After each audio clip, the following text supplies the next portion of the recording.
back, everyone. My name is Georgie, and you're listening to the fourth episode of Justinian Talks podcast. Today, we have a very special guest with us who is joining us all the way from the United States, a returned Peace Corps volunteer in Macedonia, and someone who is going to bring the juice to this podcast, my good friend, Kyle Butcher. How are you doing, Kyle? Great. Thank you guys very much for having me. I'm really proud to see that you guys are taking advantage of this opportunity, especially during these uncertain times. And I want you guys to know that I'm proud of you and I support you. And this is an awesome platform that you guys have taken advantage of. Yeah, thank you. Thank you for that. And thank you for the time you've taken this morning to talk to us. I was just checking my Instagram, and it's been about 2 years now since we've interacted. You left Macedonia in November of 2018. So what have you been up to ever since? Sure. So I returned home the day before Thanksgiving in 2018, so the end of November. And almost immediately I moved to South Florida, to the Miami area. My girlfriend at the time, now fiance, was doing a PhD program here, and I wanted to be closer to her. So I moved down here and started looking for jobs. And I was very fortunate to land an adjunct faculty role working in sports management at Johnson & Wales University, as well as a job working for Major League Baseball in data operations. Yeah, one of the reasons why I wanted to have you right now, I haven't been able to talk baseball with anyone on the podcast, and since baseball looks like it's finally coming back, I wanted specifically to have you on and talk a little bit more about that. But I would like to start with your Peace Corps experience. So, I mean, we've had a few Peace Corps volunteers that were in Macedonia on the podcast, and one of the first questions we asked them is, why Peace Corps? Why did you choose to do it? So what was your motivation and reasoning behind?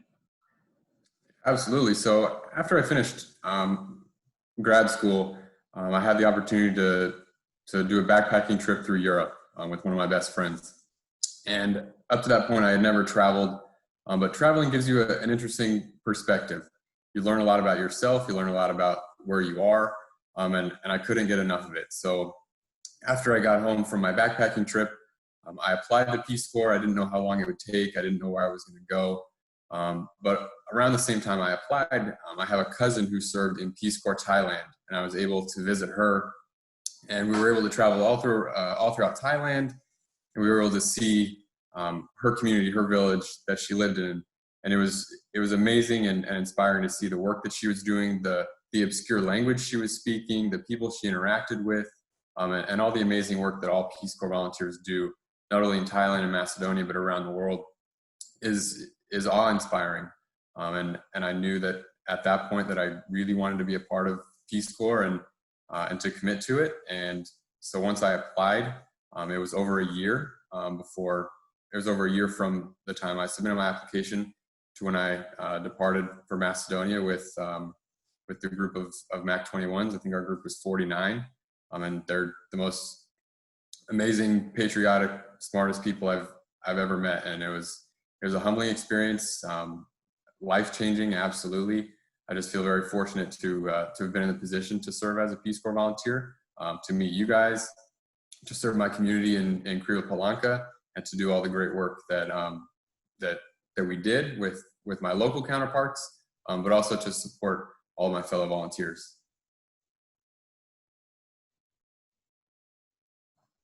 I wanted to ask you, why Macedonia?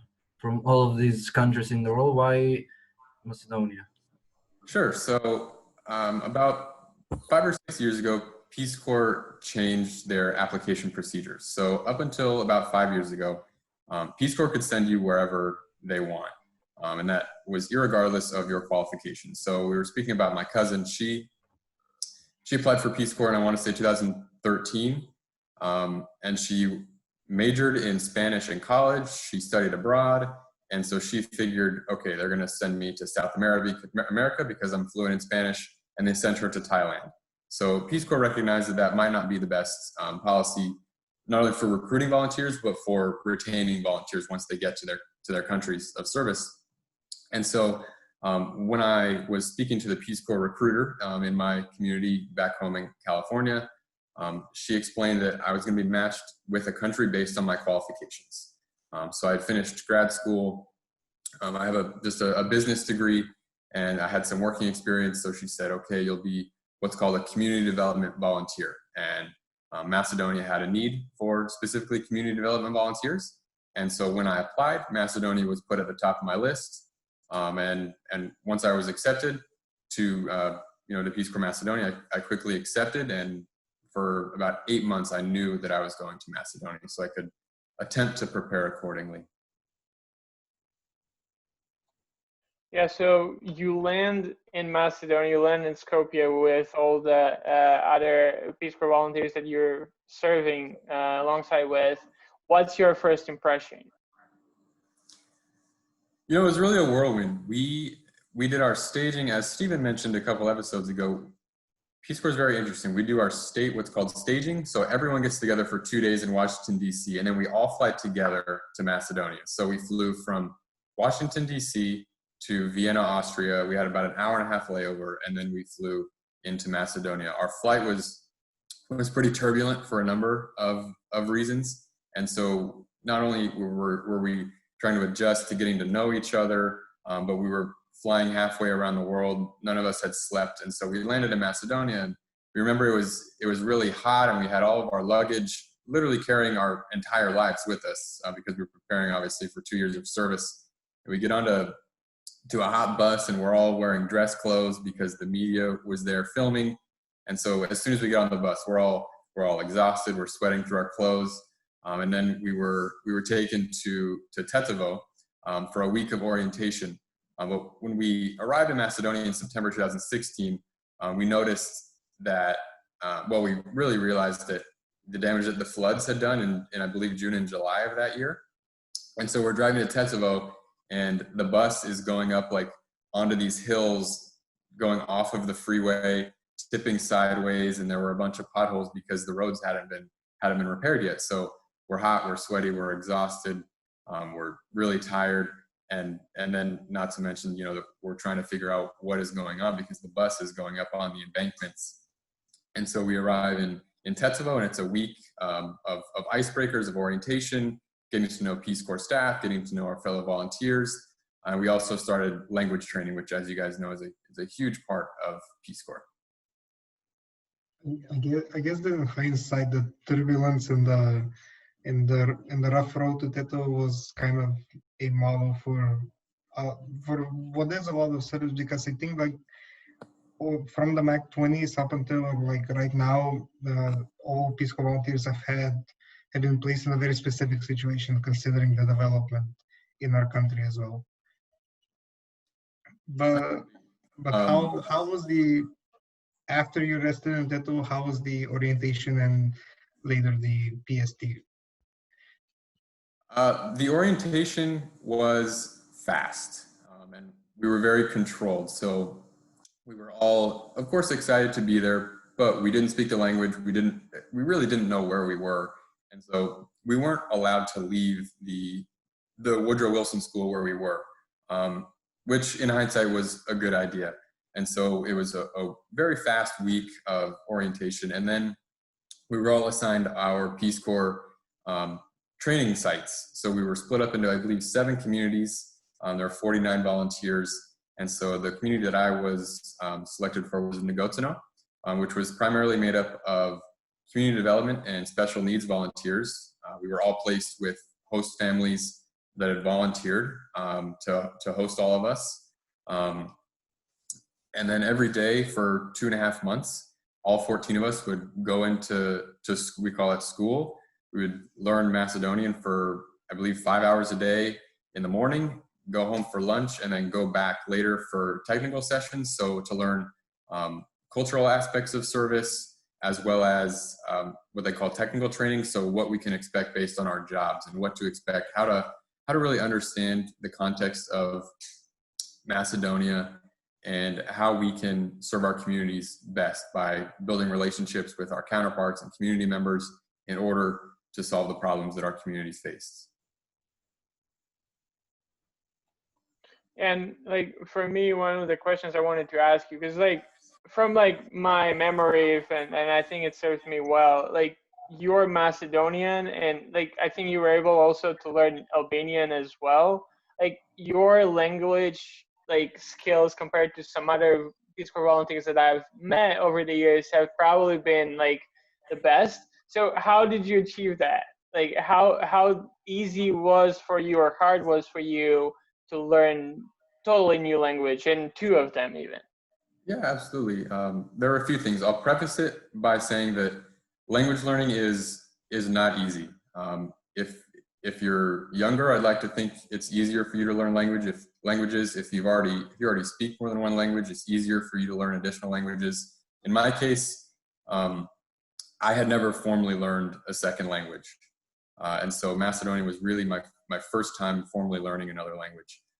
But along those lines, I thought being prepared was really the key to my success, but also being willing to learn at all times. So I don't mean to toot my own horn, but whenever I would go home or my host family would take me somewhere, I would always bring a notebook. And so I had a goal of learning sentences or words every single day, every single interaction I would have with a local. I would write things down. I would try to ask questions in broken Macedonian. But I also had, we have great language and culture facilitators that Peace Corps hires that are extremely accommodating. They're always open for our questions and for tutoring sessions. But for me, I think it was about putting the effort in and being prepared and knowing that learning the language would help us down the road when we get to our communities and we want to meet people, we want to solve problems, we want to do projects, write grants, whatever it is. It all starts with the language. If you struggle learning the language or don't put in the effort, you're really going to struggle at your side. And I think that reigned true. And in my case, I think it was really the key to my ability to build relationships with the people in my community, from my host families to my counterparts, to the young people that I was able to work with, and just the community at large. Yeah, you referenced a little bit before about your site in Macedonia, Kriva, Palanka. So how was it? Like, how was to leave there for a couple of years? And can you describe us the entire feeling of just your host family, your counterparts, your place that you worked at, and just the things that you did there? Sure. So during Peace Corps training, near the end, before we have our swearing in ceremony, we all get together in Skopje, and it's site selection day. So the staff has assigned us with our sites. And so I learned that I would be going to Kriva, I would be assigned to Kriva Palanka, where I would be living for 2 years. Before I was assigned Kriva Palanka, I had no idea. It's the first time I had ever heard the words before. And like many of my fellow Peace Corps volunteers, I didn't know what I was getting into. It's similar to when we arrived in Macedonia for the first time. And so about a week after we're assigned the site, we go on a site visit for 2 days. So we get on a bus from our training community and get to our site. My host mom met me at the bus station, and we stayed there for 2 days. I met my counterparts, and it was really a whirlwind. I say orientation went fast, but site visit was very fast. It was 48 hours. At that point, none of us really spoke the language, couldn't understand a whole lot. And so it was an absolute whirlwind. And so finished the site visit, went back to finish pre-service training, and then we swore in. And so what's interesting about Peace Corps is the day after you swear in, you are required to go to your permanent site. So we celebrate in Skopje, the ambassador swears us all in, we go back to our training communities, and then the next morning, I think I was up at 5 o'clock in the morning, getting on a bus and going to Kriva Palanka for good. And so I was paired with the City Museum of Kriva Palanka, as well as an agricultural NGO, believe it or not. And I had 3 local counterparts that were all great. They were very supportive. I'm very proud of the work that we did, but also the way that they really took me in. It's not easy to accept someone who doesn't speak your language from another country. And my counterparts and really the community at large made me feel like I was a big part of, not only a part of the community, but a part of their families. You know, they're inviting me to every wedding, every birthday, every community event. And that really made me feel welcome. And I know a lot of volunteers share this sentiment, but you know, my counterparts and my host family really made my experience worthwhile, even when it wasn't easy. And Peace Corps service is not easy for anyone, but it would be the same for you guys, right? Georgie, when you traveled to Texas, it's culture shock. You don't really speak the language. You're trying to learn the way things work. And so it doesn't matter what country you go to, but I was just very fortunate to have the experience that I did. So yeah, I was paired with the City Museum, as well as an agricultural NGO. And we completed one project funded by Peace Corps and USAID in the museum to create a 6-language audio tour of the 3 exhibits in the museum. We also renovated the museum. And through the agricultural NGO, I was able to do a lot of work creating sports programs and health and education programs for young people in the community. It's no wonder why they have a poster up in the office. This is Peace Corps, the toughest job you ever loved. Speaking of like communities and working with people, me and Georgie met you when we were all at YMLP, which is the Young Men's Leadership Project summer camp. So can you talk about your involvement in the camps, but also in the clubs that are outside camp? Yeah, absolutely. So it was a very interesting sequence of events. As soon as I got to my site in Kriva, Palanka, there was a group of young ladies that wanted to start GLOW, which is the sister organization of YMLP, so Girls Leading Our World. And there was a volunteer who ended up going home who was running the GLOW Club. And then the young ladies asked me after she left if I could run it. So I ended up as a male volunteer helping out the young ladies of the GLOW Club in Kriva, Palanka, which was an awesome experience. They were absolutely amazing. But as my fellow female volunteers told me, they were like, man, I think you're the only guy that's ever run a GLOW Club. And so that's how I was really introduced to GLOW and YMLP. And then once the applications for the summer camp came out, I applied to be a counselor. Again, I didn't really know what I was getting into, but I loved to help out. In my site, as well as others, work really slows down in the summer. People go on vacation, and people just aren't as active work-wise. And so I was looking for something to do and a way to contribute. And so I was accepted as a counselor, and literally all I had to do was show up to Shulamina and Krushevo. You know, Victor Iliev at YMCA Bitola, you have Dave, you have Alex Jones, you have Dana, you have Steven, Ari, Emma, Emily, Amber, all these amazing people that put the camp together, and they made it so easy for all of us, counselors and campers included, just to have to show up. And it was an amazing experience, but I'll let you ask some more questions. I'm sure you have some about YMLP and our experience. Yeah, definitely. I think we lost Nikola for a moment, but he'll be with us back soon. Anyways, yeah. So you were the counselor, I think 2017, and you were my counselor, which that's like where my friendship with you started. And I mean, it's gonna be an understatement to say that I learned a lot from you. I learned so many things. I mean, even if you go right now to my Facebook bio, it's a quote from Kyle Butcher right there. But one of the things, I mean, we cannot talk about it. It's the juice.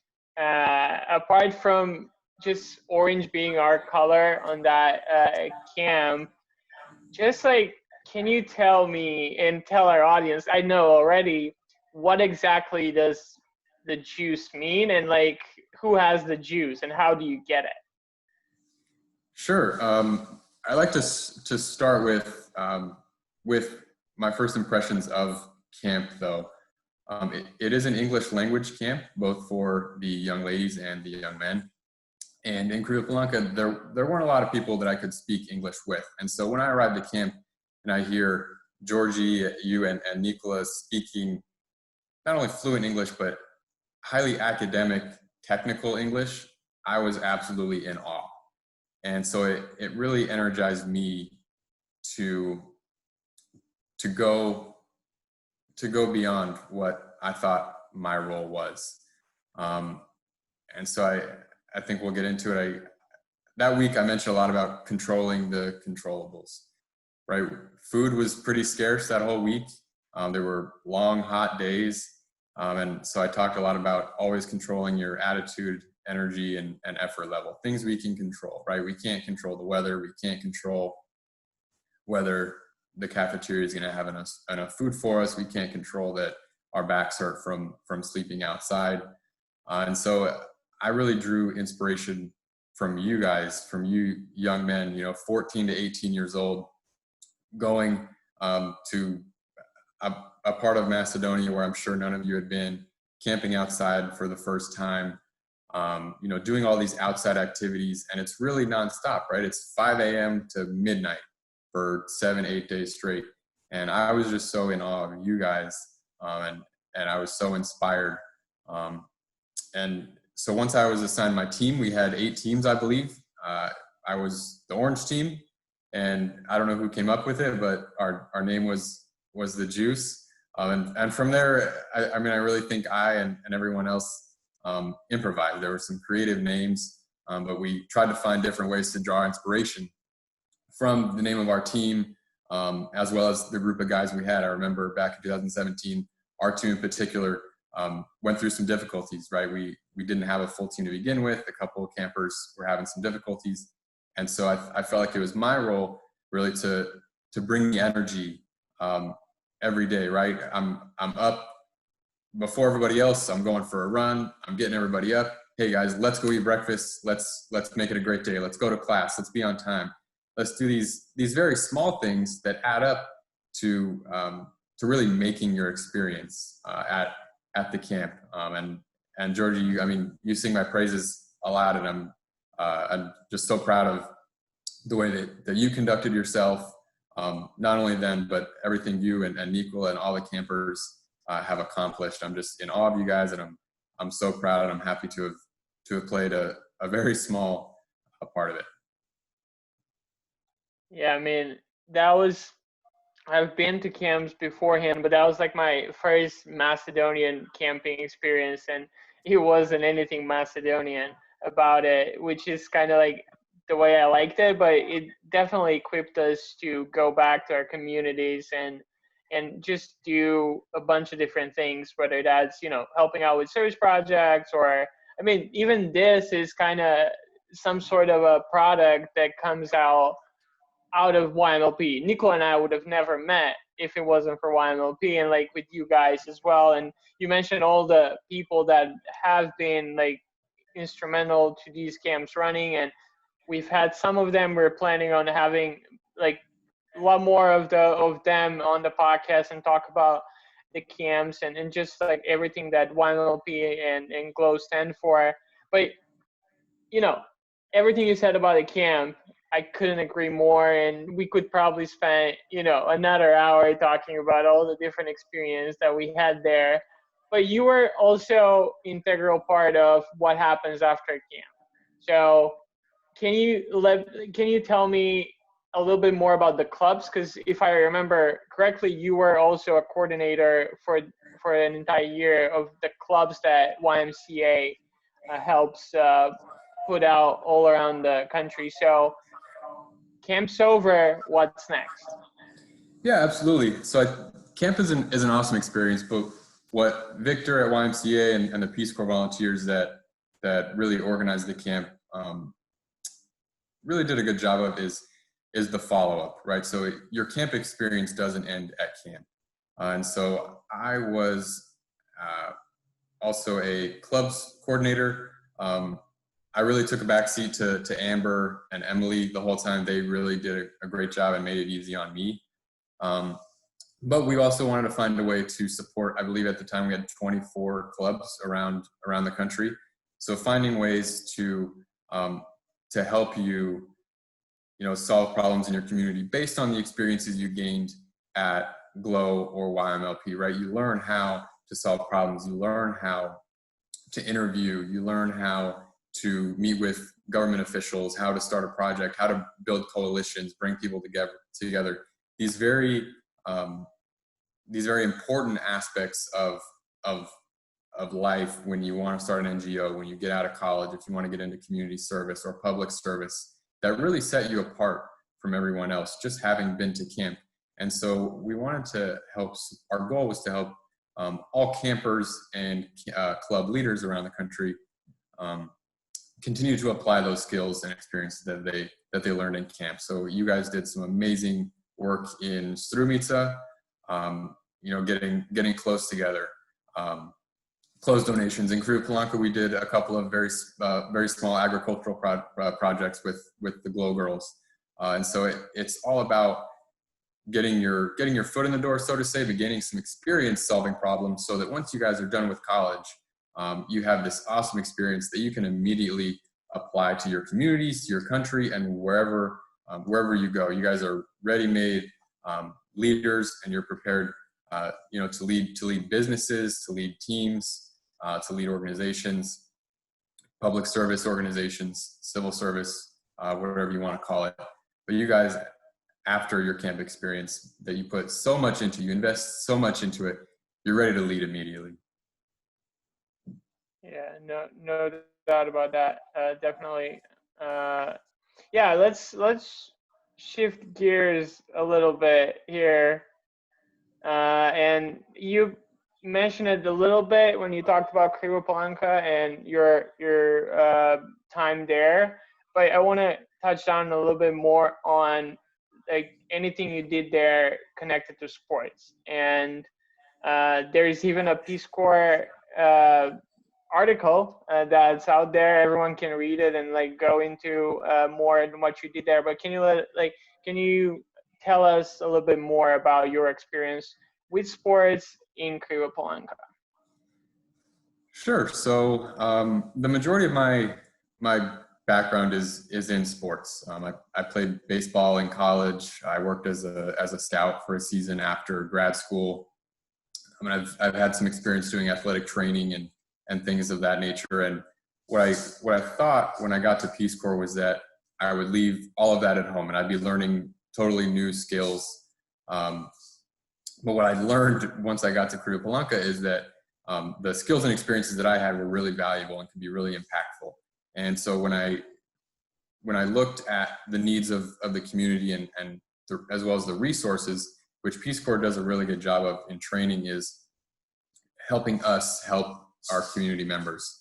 So it's one thing for me to say, this is what I've done, this is what your problems are, and this is what we're going to do. But it's another thing to really analyze, have statistics supporting your observations or not supporting them, and to really analyze the needs and resources of your community. So what I learned quickly was in Macedonia in general, you have the 4th highest percentage of smokers in the world per capita.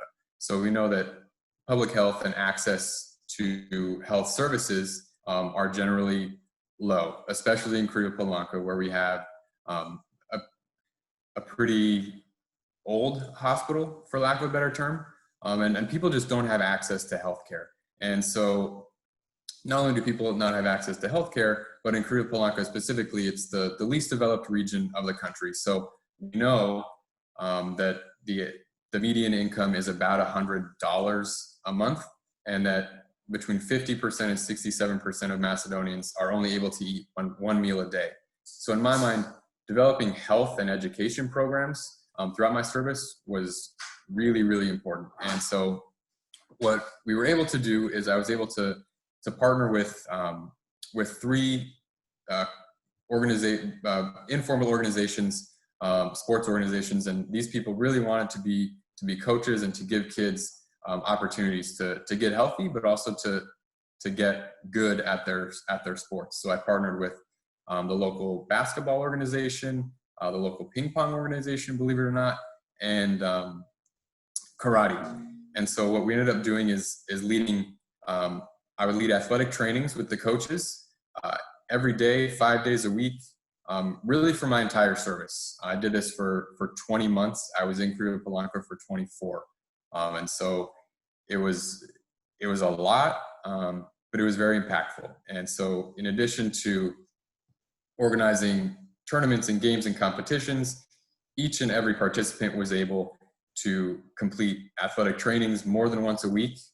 And then along those lines, we also set up women's empowerment camps through sports. So for our basketball and karate athletes, we would bring in the best female Macedonian athletes in those sports, and they would lead camps, and they would not only teach the young ladies about how to get healthy through sports, how to do certain movements correctly, how to build athleticism, but also, women's issues, having a positive body image, being comfortable in your own skin, being what it means to be a leader, a female leader, a part of a team, and also basic personal hygiene, which was a need in my community. So taught them about germs and viruses and bacteria, and debunking some cultural traditions regarding drinking water, things like that. So what we think is very very basic knowledge. It was really impactful to have this platform where these ladies could come in and really teach our young ladies and especially and also our young men in Kriva Palanka who were involved in the sports programs, how to get healthy and how to stay healthy. Yeah, especially like right now in the environment that we are right now, and like everything that we are facing for this past 30 or more months. I think that's especially like the last part that is so important, and I could only thank you for the things that you have been doing as a Peace Corps volunteer when you were here. We mentioned in the beginning, it's been about a little bit less than 2 years since you've left Macedonia, but I remember like the day before I think you left, I asked you what's your favorite food in Macedonia.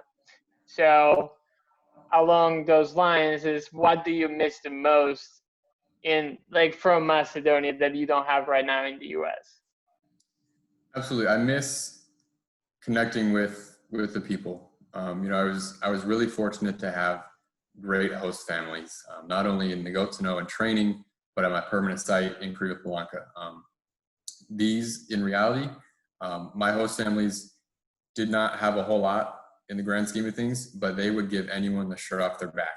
I tell a story every now and then that I've really believed my host mom at my permanent site in Kriva Palanka saved my life one time when I got really sick. And so it's the connections that I was able to make and the relationships I was able to build with the people in my community. So my counterparts were amazing people.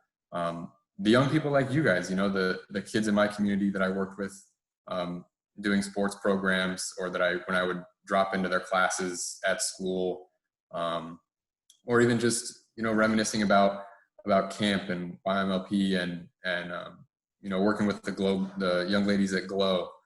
I miss the interactions, the personal connections. Along the lines of food, I really loved Ivar.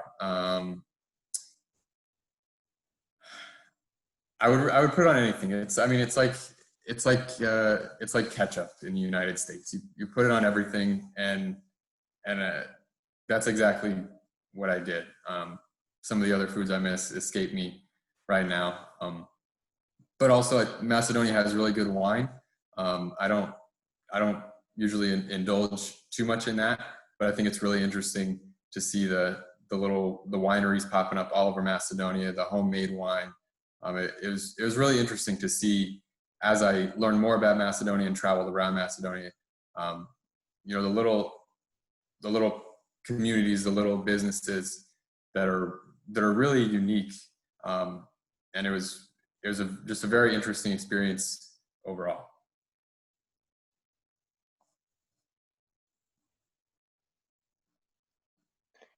Yeah, so I think we could we could now transition into the baseball part of the podcast. I'm gonna say this before we start, but definitely, I think at the camp, looking from like this perspective now, as someone who loved baseball back then in 2017, but hadn't really had a chance to talk to a lot of people about the sport. And like when I learned that you were actually a baseball, you played baseball, you were a scout for a year, as you said, and it's like I think I've kind of asked you so many questions that sometimes I was like on the verge of being bored, like too much, bothering you about baseball, which I'm sure you're not gonna say it. But so before we go into anything more, how did you start with baseball and just like your love of sports?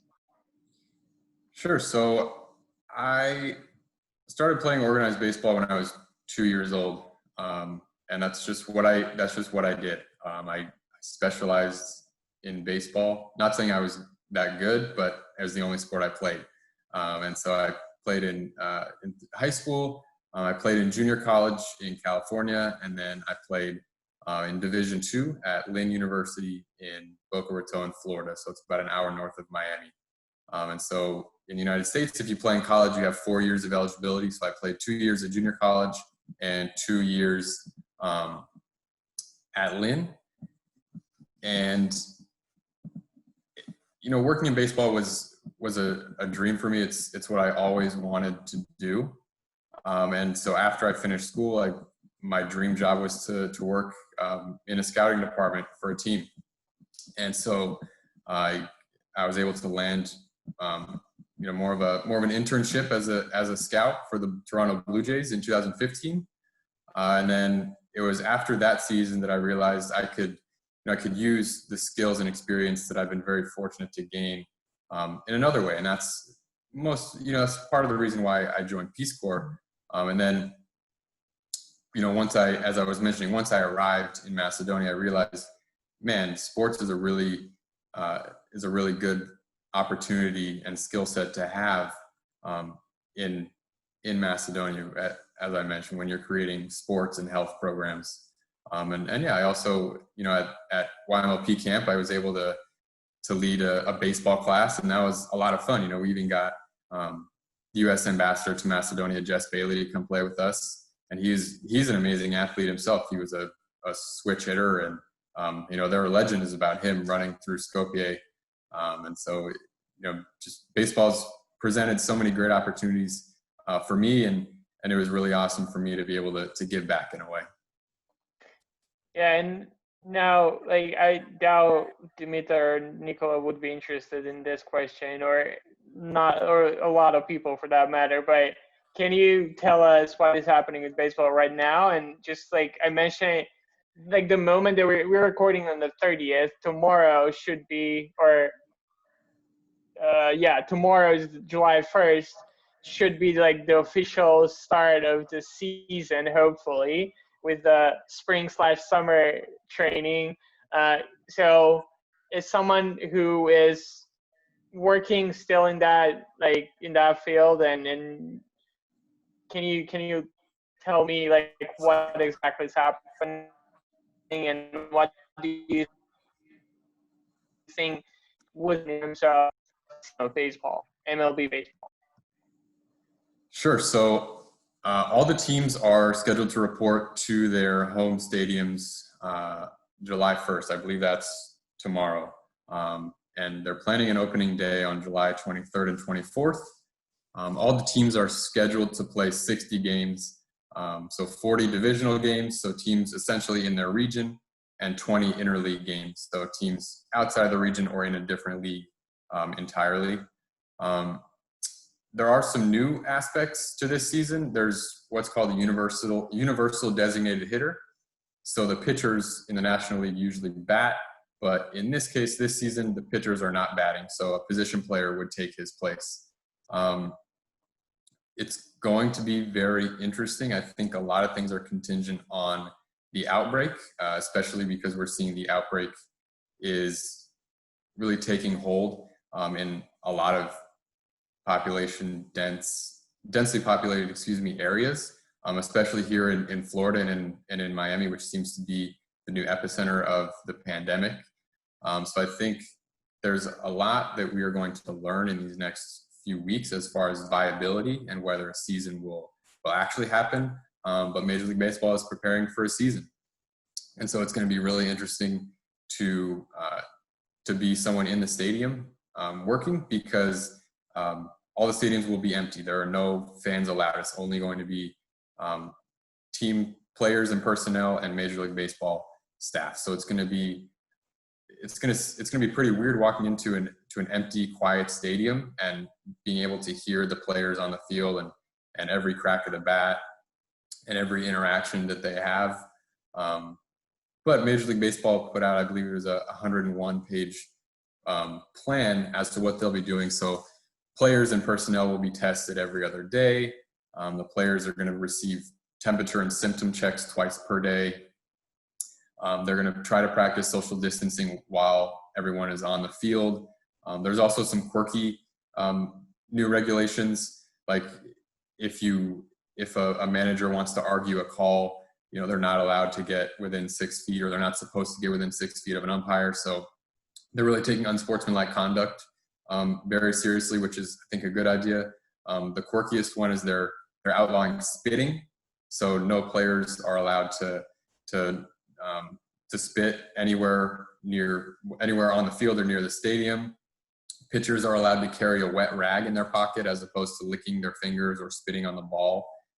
So I understand to baseball newcomers, this sounds very weird and disgusting, and most of it is. But baseball players are the ultimate creatures of habit, and baseball is a game rooted in tradition. And so it's going to be really interesting seeing from the sidelines the way the players adapt and how the game, is forced to evolve in these really trying times. Yeah, I would say for those that are listening still, and I mean for Nikola and Dimitar too, like those things I think are the things that, like those little things are the things that make baseball so much fun. I mean, yeah, it's quirky as you said, Kyle, but like, for us baseball fans, those are the things that we care about. Well, maybe not for the for the major things, but that spitting part, I learned the hard way why I should always have either sunflower seeds or a gum on a baseball game, because it can go so long. So you always need something to chew while the game is happening. And I mean, will you be able to attend any games, or how? Like, because Yeah. So with the jobs that the job that I have, as well as my colleagues, we will be in the stadium. In a conventional, last year and in years past, we would be in the clubhouse. We're in very close quarters. We're with the players and the staff. We also we operate all the data and tracking systems. So when you watch a baseball game and you see that Giancarlo Stanton hit the ball 108 miles an hour, we operate all those tracking systems in real time, so that once the TV cameras switch over to the graphics, they have that information. We track all the player movements. So if I don't know, Derek Jeter goes 15 miles an hour, 30 feet to his left to catch a ball, we're able to display that information on the screen and log it and track it for evaluative purposes, but also because it's really cool to see when Major League Baseball makes the game so interactive to watch, because as you mentioned, baseball does have a lot of downtime. It is, if you're learning it, it can be boring. If you've been around it forever, it can be extremely boring. And so it's really interesting to see the different ways that Major League Baseball is trying to make it more interactive and to have less perceived downtime. yeah, and I know for myself, the first experience I had with baseball was not very good one. I hated it right off the bat, and it took me about like 7 or 8 months to come up. I mean, it might be because I was watching the Astros, so that might be the reason, and not just the game itself. But it took me about 7 or 8 months to come around and start liking first. And I mean, I'm coaching and president of the first Macedonian baseball team. which is the newest story for me, I would say. But definitely, I'm excited. I mean, I'm happy you'll be there and watch, and like that of the bat is for me the single most beautiful sound there is. Just hearing that hit, it's amazing. So good for you, and I'm excited to hear more of your stories. But by the time the season is over, and maybe have you again on the podcast so you can tell us. I mean, no one really needs to listen to it, but definitely I'd love to hear all those stories. But what I thought, because part of the reason why I didn't really like baseball is I did not understand it at the beginning. So I would kind of leave up right now the floor to Nikola and Dimitar, because both of them don't really know anything about baseball. And this is your time to ask Kyle any questions and let him introduce you to the most beautiful sport there is. Yes, as we mentioned now and before filming, me and Nicole know absolutely nothing about baseball. The only time I saw baseball was on TV, on films, or probably some videos, so I don't understand the rules. I just know there's a guy who throws the ball, a guy who hits the ball, and a guy who catches the ball. So when the guy who hits the ball, I think his name is a pitcher, if I'm correct? Something like that, never mind. Batter. Yeah, batter. Okay. Okay, there's logic behind that.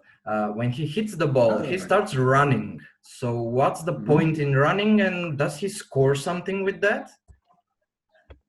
Yeah, so the pitcher throws the ball, you got that down. The hitter or the batter hits the ball, and the person that's crouching down behind the batter is the catcher who catches the ball. And so generally speaking, the goal is for the batter to get on base, what we say. And there's a number of ways they can do that. And so there's 4 bases, and they're run counterclockwise. So when you hit the ball, you run to first base. And then if you think you can make it to second base, you go to second base. If you think you make it to third, you go to third.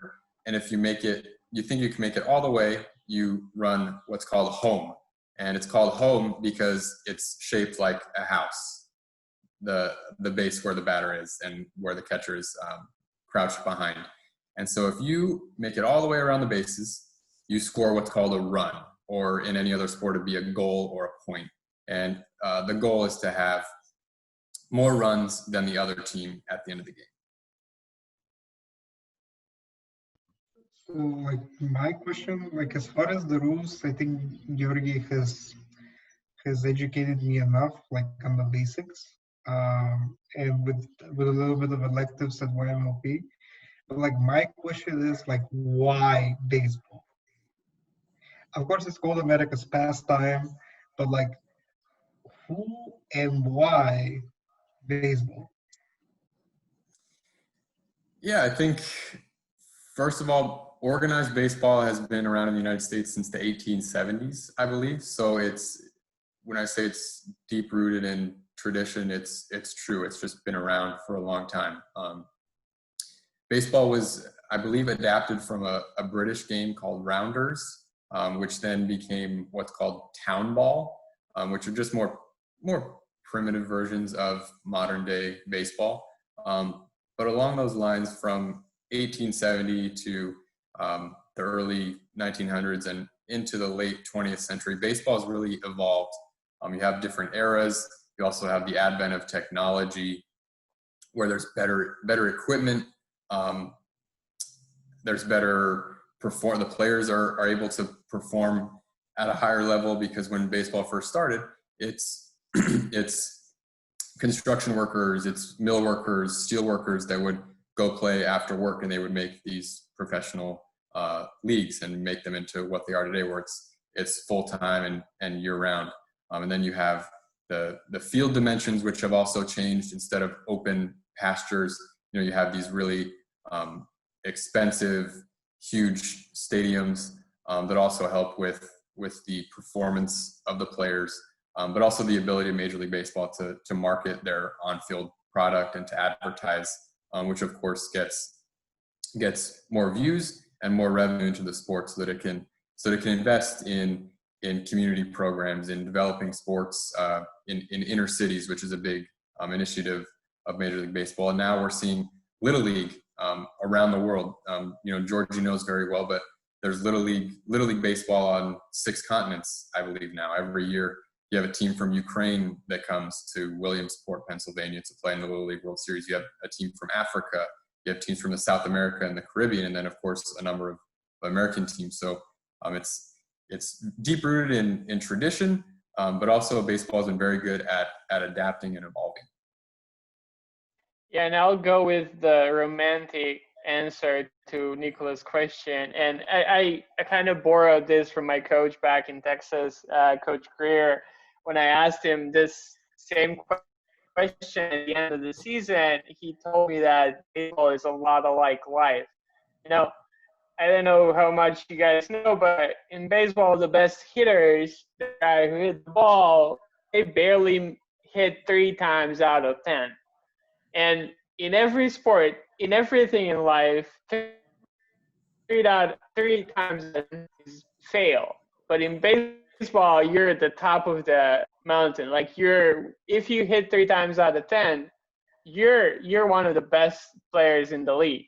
So I think that tells you a lot, that there's so many opportunities to fail, but in baseball, but also there's so many opportunities to fail, but then to come back and succeed, which I think is similar to life, where you can fail at things, but if you succeed something and you improve and you go and follow up with it, I think you're successful. It doesn't have to, if I fail at 7 things but I succeed at 3, that's enough. And I think that's what drew me more to baseball. It's I'm gonna miss a lot of hits.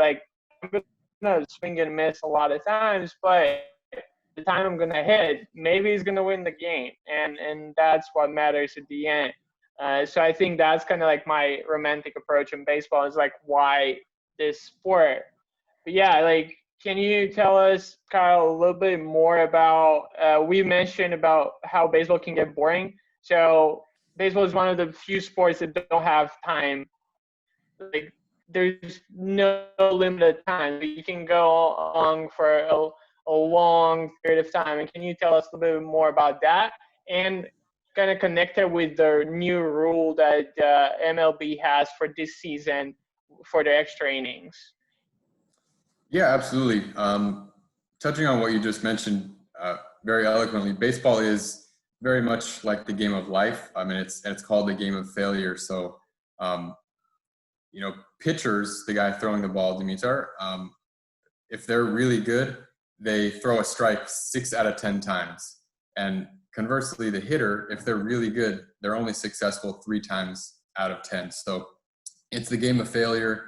It's all about dealing with adversity, because most of the time, if you're a player, it's not going to go your way. You're going to be frustrated, and it's easy to get emotional. So just as Gjorgi said, it's just like the game of life. And so just like all other team sports, you can't be successful alone, right? If we work for a business, if I do my job but you don't, we fail. And baseball and all other team sports are similar. And so, Gjorgi, what you were mentioning about the rule change for this year is that, of course, baseball is not timed, but in an effort to speed up the games, Major League Baseball has decided this year that if the teams are tied at what would be the end of the game, so at the end of the 9th inning, if the teams are tied, they would go to extra innings. Now, traditionally, that just means they continue playing. They just continue playing with the same rules. But now for this season, they're going to put a runner on second base to start the inning. And so that will absolutely speed up the game. I think it'll make extra innings more watchable and exciting. And this is a long overdue change. But essentially what it's going to speed up the game. But by starting with the inning with a runner on second, Dimitar and Nikola, you have what's called 3 outs. So you have 3 chances essentially for that runner to make it to third base and home. And so it's going to speed up the game. I think it's going to make it very exciting, as I keep mentioning over and over. And it's a very good rule change that I think will be welcomed not only by players, but the viewers. Yeah, I think I will never forget the World Series 2 years ago when my Red Sox, of course, won. I think it was game 3 or 4. The Dodgers. It was in the game in LA. Dodgers, Red Sox. I mean, it started around 2 a.m. our time, and I could not finish watching it because around 9 a.m. I had to go to my university for a class. So it went on for so long that I could not finish it, even though by the time that I started and by the time that I had to leave for class, there was 7 hours. So as much as I would like to see that, as a fanatic baseball fan, I think, as you said, the speeding up of the game and just it's gonna make people like Nikola or Dimitar going to watch another baseball game if that lasts less time. I'm sure not a lot of people would again subject themselves to watching 7-hour game, even though it's the World Series and the Red Sox are playing. But yeah, definitely thank you about all your insight. I think we're gonna. I'll probably just stick to watching the Skopje Sluggers when they play. Oh yeah, definitely. Yeah, and we're gonna try to get Kyle to play with us or coach us at some point in the future. But yeah, Dimitar had a good question that I think, Kyle, you would have a good insight on too. Yeah, so I wanted to ask you about sports in the US and educational opportunity. So I know that really talented kids who are very good at sports have a lot of good educational opportunities. So can you expand on that and tell me how that functions? Yeah, absolutely. So the United States has a really strong infrastructure for sports, especially college sports. So based on your ability level, if you're great, you can go to the best colleges and universities. If you're better than average and able to play in college, you still have the opportunity to go play in college.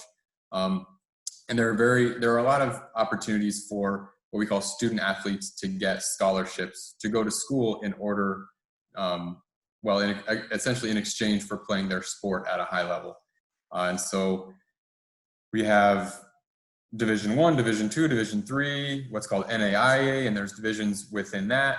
And not only are athletics a good way for colleges and universities to get revenue in the form of tuition payments, but from the athlete's perspective, it really provides a lot of young student athletes the opportunities to go to college because they play a sport at a high level that they normally wouldn't have, whether that means they don't come from money, they don't have the best grades or test scores. Being able to play a sport at a high level has really provided a lot of young student athletes, both male and female in the United States, with awesome opportunities to get an education by playing their sport. And then, of course, once you play in college, you have the opportunity to turn professional, which is what less than 1% of college athletes end up doing. But it's another opportunity that just wouldn't be there in another country or in another system that we're very fortunate to have here in the United States. So do you need to go through that whole process to be a pro, or can you be a pro without going to college in that matter? Sure. So it depends on the sport. So in baseball, you can go pro after high school. If a team selects you, you can go pro if they think you're good enough. You can also go pro in baseball after your first year of junior college or your second year or your third year at a 4-year university or after you graduate. So with baseball, you can go pro at any time if you're selected. In football, you have to be either 21 years old or you have to have completed 3 seasons of eligibility in order to be eligible to be drafted. And in basketball, you have to be 1 year removed from high school. So you can either graduate high school, go play overseas for a year, and then become eligible to be drafted, or you can go to college for 1 year and then be eligible to be drafted. Yeah, great. I know there's a guy who just finished high school and is going to play in the Red Sox in the minor leagues, but he opted out to sign a professional contract instead of going to university. So it's always interesting to see, and I think the MLB it has like the minor leagues where you don't go professional right away. You don't go like to play on the biggest level right away. So I think that's also a good way. And I mean, some of the better players have really been good in the minor leagues as well. But yeah, I think with every episode after our discussion with the guest, we enter our last segment of the podcast where we ask our guests for recommendations. But before I go there, I would ask you just one last question. How are you dealing with the new situation and like with the whole global pandemic and everything that's happening in the US right now? Sure. So I feel, as I mentioned at the beginning, very fortunate and thankful to be employed right now.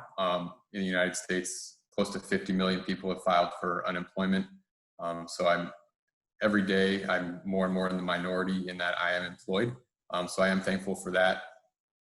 My fiance works for the CDC, so she has been, on the front lines combating the outbreak. So I'm thankful for her service and the service of all public servants around here and around the world.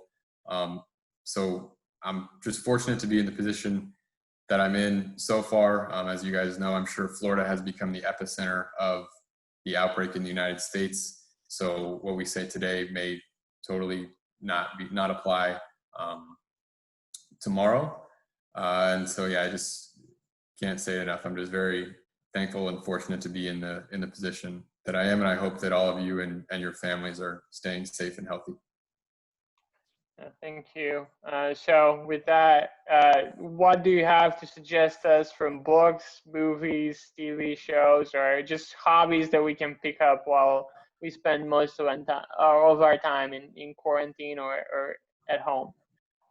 Yeah, I think I'm preaching to the choir on this one. I think just from you guys starting a podcast, it presents opportunities for yourselves, for your guests, and I think we really have to get creative with our new circumstances on how we can improve, how we can create opportunities for ourselves. So I think right now, when things are uncertain, we're under quarantine or stay-at-home order, whatever it is, you can go the extra mile. You can read a book. You can work on getting healthy in your house, right? You can go for runs.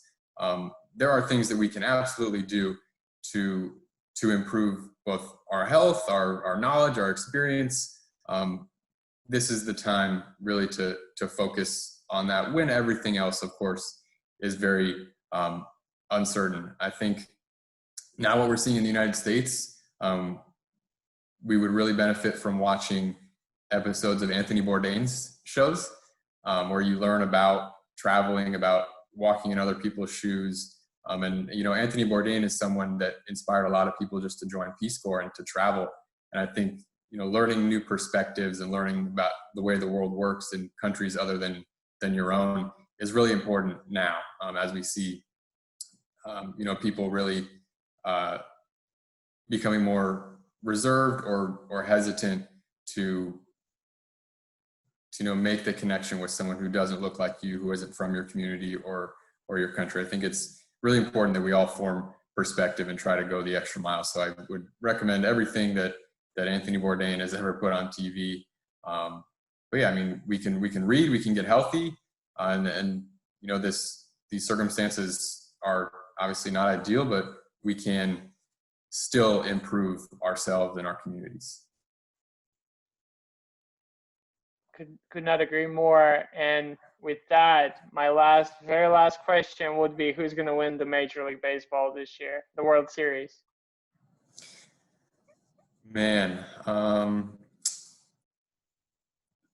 Las Vegas says the Dodgers have the best chance. But with a shortened 60-game season, one injury or one slump really could derail a lot of teams, because if normally if I pull a hamstring and it takes a month or two to get better, then I still have 100 games to play. But now, if you get injured, you're essentially done for the season. Not to mention the number of players who may test positive for the virus and not be able to play. So I would say without committing to a team, I would say the team that stays healthiest the longest has the best chance of winning. That was quite a diplomatic answer. Yeah, that was a politician's answer. Well, I'm gonna say that loud. The Red Sox are not winning it, so therefore I can watch without getting frustrated and fully commit to just watching baseball and not getting mad about Red Sox being bad this season.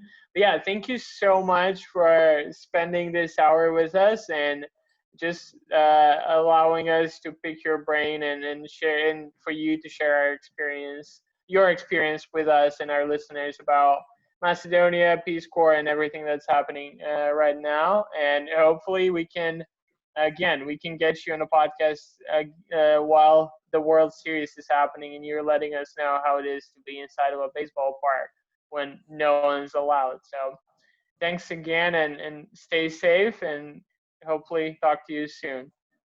Thank you, guys. Keep up the good work. I'm really proud of you.